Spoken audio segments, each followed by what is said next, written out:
Bronchodilators. Today we will discuss the bronchodilators used in the management and treatment of asthma and COPD, that is chronic obstructive pulmonary disease. As you studied in the pathology about the asthma,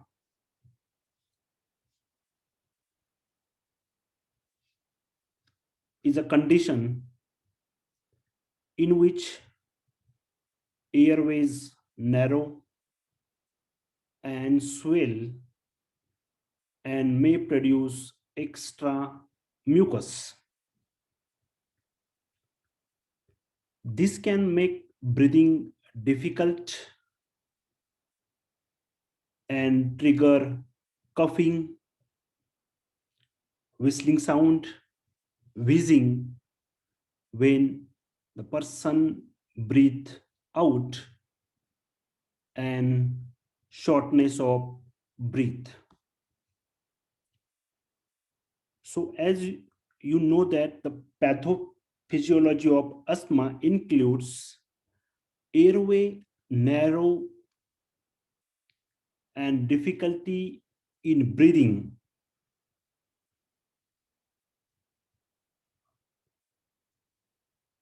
Our aim of therapy includes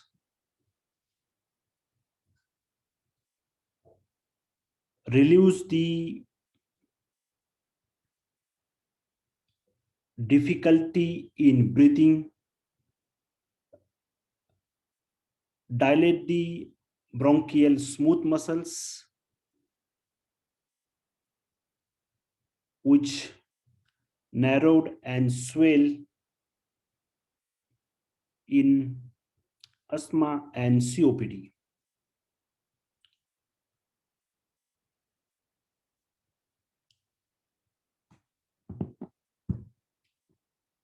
Objectives of lecture as per the block. First one is classify the drug used in treatment of asthma and COPD. Second one is describe the pharmacological basis of use of bronchodilator drugs in the treatment of asthma and COPD.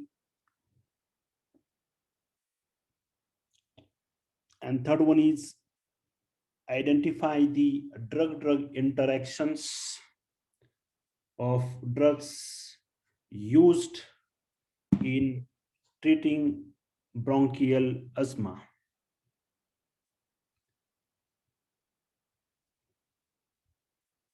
This is a clinical presentation of asthma versus COPD.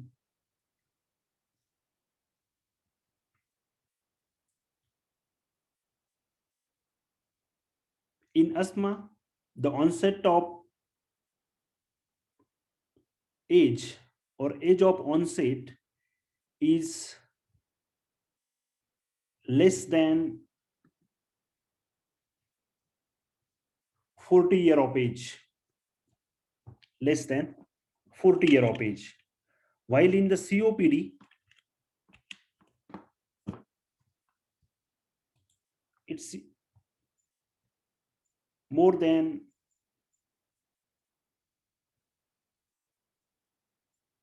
40 year of age. The smoking history in asthma, not the etiology. In COPD,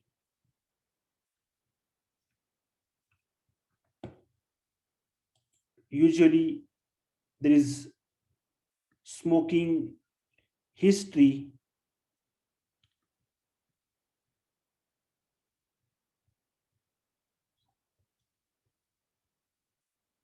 there is a present of smoking history in the COPD. Sputum production in asthma infrequent. In COPD there is often sputum production.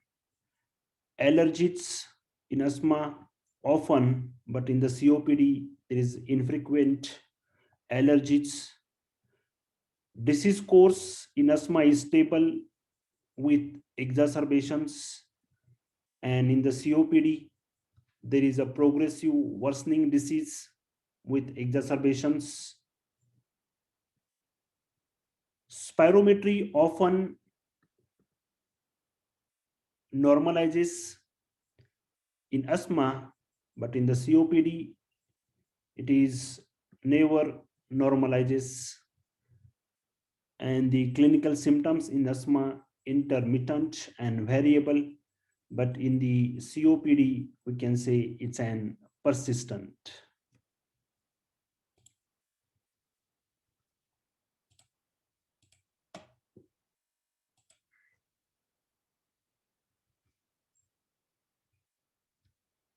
As per our objective, let us see the drug used in the treatment of bronchial asthma and COPD. And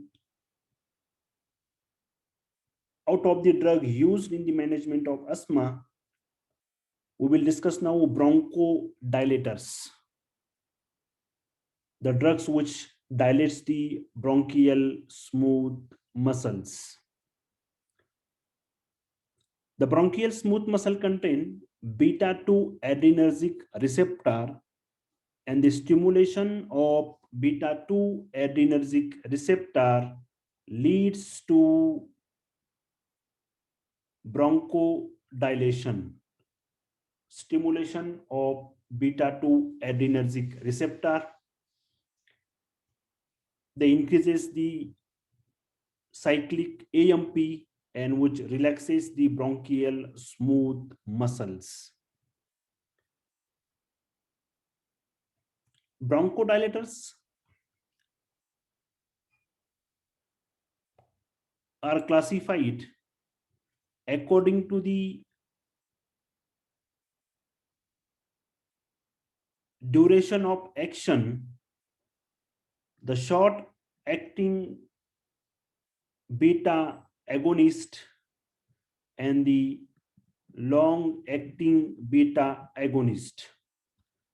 Short acting beta agonist SABA and long acting beta agonist LABA. The short acting beta agonist, the duration of action almost 4 to 6 hours, and examples include albuterol and levolbuterol. Albuterol is also termed as salbutamol. So albuterol and the salbutamol are the same. Long-acting beta agonist includes salmeterol, formoterol, and indacaterol.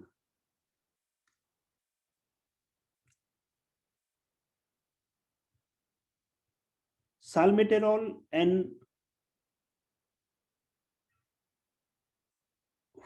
formoterol having the duration of action near about 12 hours, while indacaterol having the duration of action near about 24 hours. So indacaterol should be given once daily dose. Anticholinergic drugs, the drugs which antagonize the cholinergic receptor, and amongst the cholinergic receptor, the bronchial smooth muscle contain muscarinic receptor, and muscarinic antagonist activity leads to bronchodilation, and the drugs include short acting muscarinic agonist and the long-acting muscarinic antagonist. Sorry, it is not agonist. Short-acting muscarinic antagonist. Remember, not agonist, antagonist, because these are the anticholinergics. So anticholinergics include short-acting muscarinic antagonist, examples ipratropium, and long-acting muscarinic antagonist, examples tiotropium. Methylxanthines, these are the CNS stimulant drugs, respiratory stimulant drugs from the category of methylxanthines,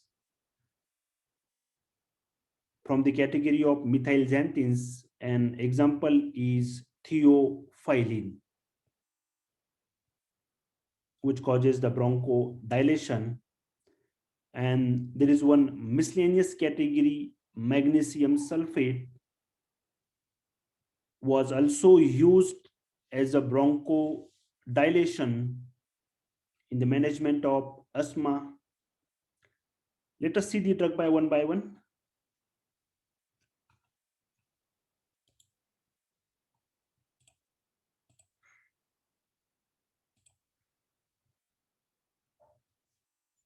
First, beta-2 adrenergic receptor agonist.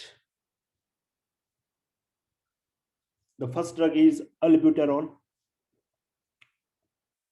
The albuterol and the salbutamol are the same names. Albuterol, it is a non-proprietary American name, and rest of the countries use salbutamol as a name for the same drug, albuterol and salbutamol. Duration of action, short acting 4 to 6 hours. We can say short acting beta agonist. Dosage form, it is available as aerosol meter dose inhaler, powder meter dose inhaler, nebulizer solution, tablets, and the syrup. How they act, mechanism of action, beta-2 receptor agonist relaxes bronchial smooth muscle, and due to beta-2 receptor agonist activity, there is an increase in the cyclic AMP in the bronchial smooth muscle and causes relaxation and the dilation of bronchi and reduce the airway obstruction. What is the indications? The indications, albuterol used in the bronchospasm, acute or severe bronchospasm, and the exercise induced bronchospasm, EIB. Adverse effect includes tremor, nervousness in the children aged 2 to 6 years, insomnia in children aged 6 to 12 years, receiving 4 to 12 milligram every 12 hours, and GI distress including nausea and vomiting. The contraindications for the albuterol includes hypersensitivity. If the patient has documented hypersensitivity to albuterol, so the drug is contraindicated. And also the severe hypersensitivity to the milk protein, that is a lactose, because the studies indicates that the milk protein or lactose hypersensitivity also produce some anaphylactic reactions in the person. So if the patient or person having the hypersensitivity to the milk protein or lactose, avoid the use of albuterol. Salmeterol, which is a long acting beta agonist, and the duration of action is near about 12 hours. So as we know that what is the benefit of duration of action, if the as we seen the albuterol is a short acting 4 to 6 hours, so in this case we need to give the frequent dosage, and in the salmeterol is 12 hours, so we can say 2 times a day salmeterol should be administered. Dosage form salmeterol is available as powder, meter dose inhaler.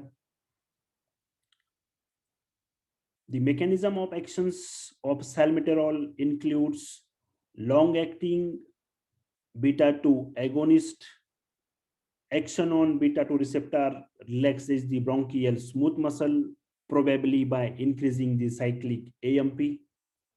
Indications: salmeterol are indicated in asthma prevention and maintenance also. Prevention and maintenance of asthma, plus prevention and maintenance of, not prevention, but we can say maintenance of COPD, that is chronic obstructive pulmonary disease, and exercise induced bronchospasm maintenance. Salmeterol can be used. The adverse effect includes headache, pain, nasal congestion, and the hypertension. What are the contraindications for the salmeterol? Hypersensitivity, and most important contraindications is treatment of asthma without a concomitant inhaled corticosteroid. So it means that the long acting beta agonist, that is the salmeterol, should not be used alone without the corticosteroid, because there may be the increased risk of asthma related death. And as we know that this beta agonist is also contraindicated for the persons who having milk protein hypersensitivity of lactose. So it's very important, the long acting beta agonist should not be used alone without corticosteroid. What is the warning? Long acting beta 2 adrenergic antagonist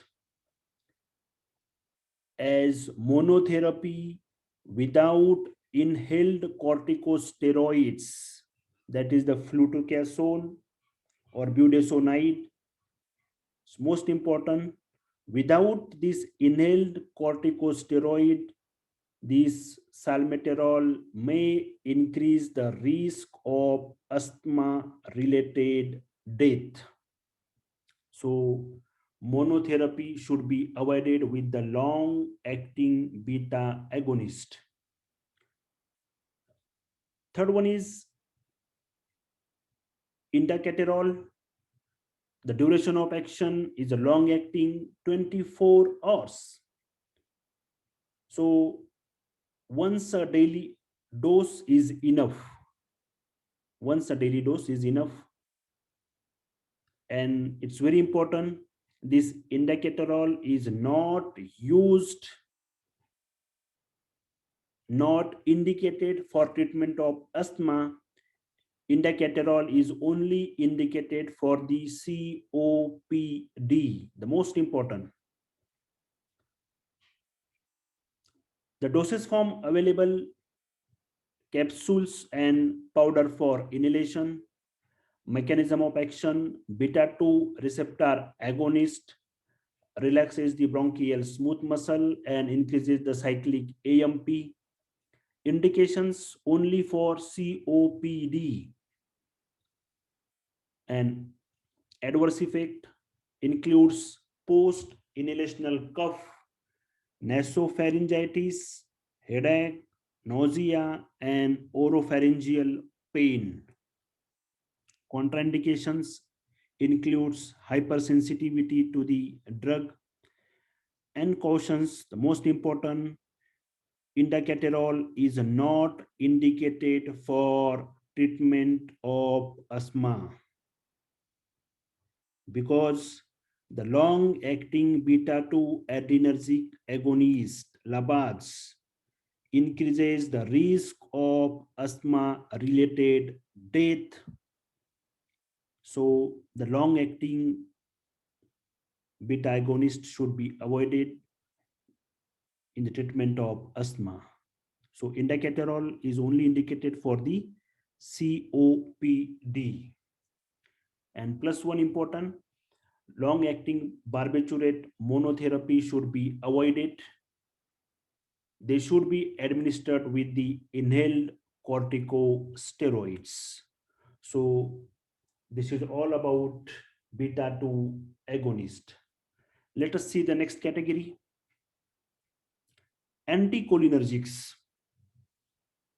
Anticholinergics, amongst the anticholinergic, antimuscarinic activity is most important for the bronchodilation. And antimuscarinic activity of bronchodilation includes two important drugs, ipratropium and tiotropium. Ipratropium is a short-acting muscarinic antagonist, muscarinic receptor antagonist. So we can say the duration of action is near about 3 to 4 hours only. And ipratropium is called as SAMA, that is short-acting muscarinic antagonist. The available dosage forms are meter-dosed inhaler, nebulizer solutions. Mechanism of actions, ipratropium prevents the increase in intracellular calcium concentration and also having the anti-muscarinic effect. And if the intracellular calcium concentration is decreased, it causes the relaxation of bronchial smooth muscle and the bronchodilations. Indications, ipratropium indicated for acute exacerbation asthma and the COPD. Adverse effect includes bronchitis, chronic obstructive pulmonary disease, exacerbation, sinusitis, dry mouth, and dyspnea. Contraindications, hypersensitivity to the ipratropium. Cautions, use for maintenance treatment only, may cause urinary retention, use with caution in patient with benign prostatic hyperplasia or bladder neck obstruction, use caution in patients with myasthenia gravis and may worsen narrow angle glaucoma. These all cautions are very important because it's an anticholinergic drug, and these are all cautions for the anticholinergic effect.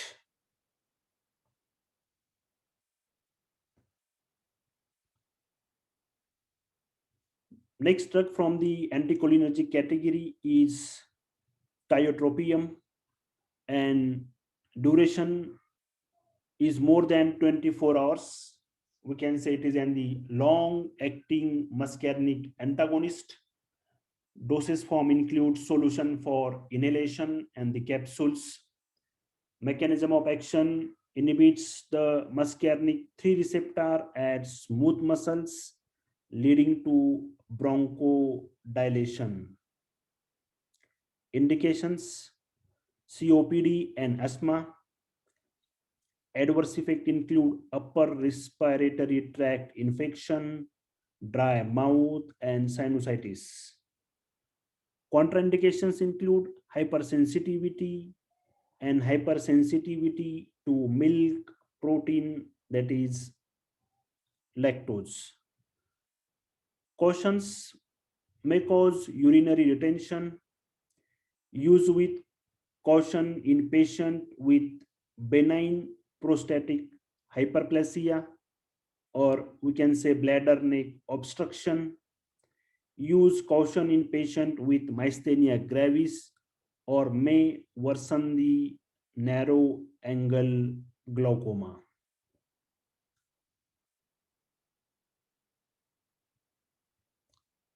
Next category is methylxanthines.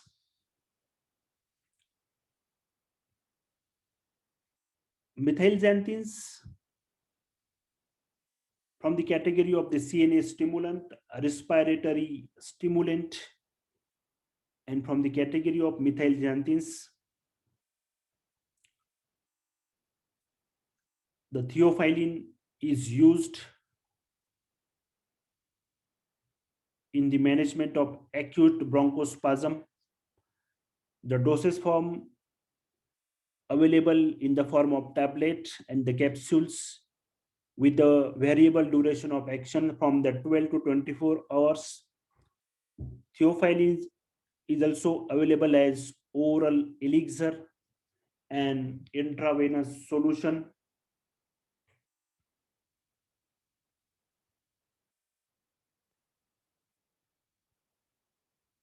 Mechanism of actions: theophylline may increase tissue concentration of cyclic adenine monophosphate by inhibiting isoenzymes, which ultimately induces release of epinephrine from the adrenal medulla cells.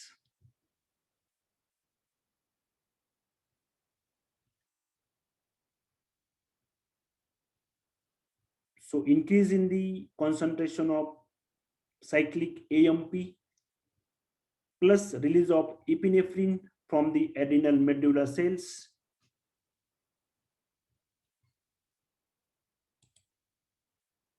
leads to bronchodilation effect.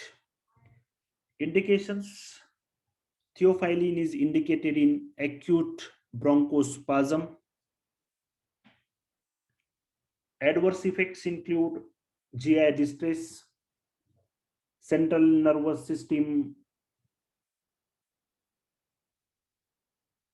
excitements, headache, insomnia,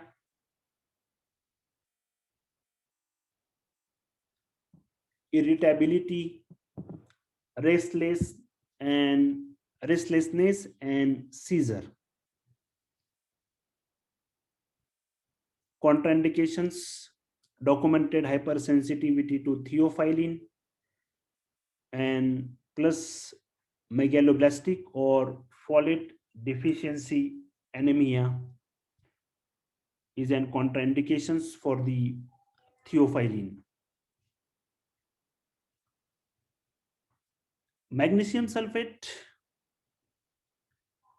intravenous magnesium sulfate infusion has been advocated in the past for the treatment of acute asthma. Magnesium can relax smooth muscle and hence may cause bronchodilation by competing with calcium at calcium mediated smooth muscle binding sites. So magnesium sulfate was used in the therapy in the past. Magnesium sulfate is not approved in the treatment of or management of or prevention of asthma and COPD, but as off-label It can be used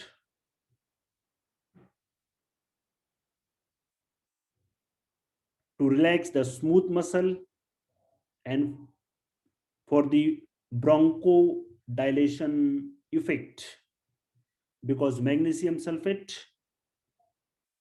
compete with the calcium at calcium mediated smooth muscle binding site, may decrease the intracellular calcium level and causes the relaxation of bronchial smooth muscles. Then there is a drug-drug interactions. Third objective of the drug-drug interactions, salbutamol. If additional adrenergic drugs are administered to patient using salbutamol, they should be used with caution to avoid dangerous cardiovascular effect.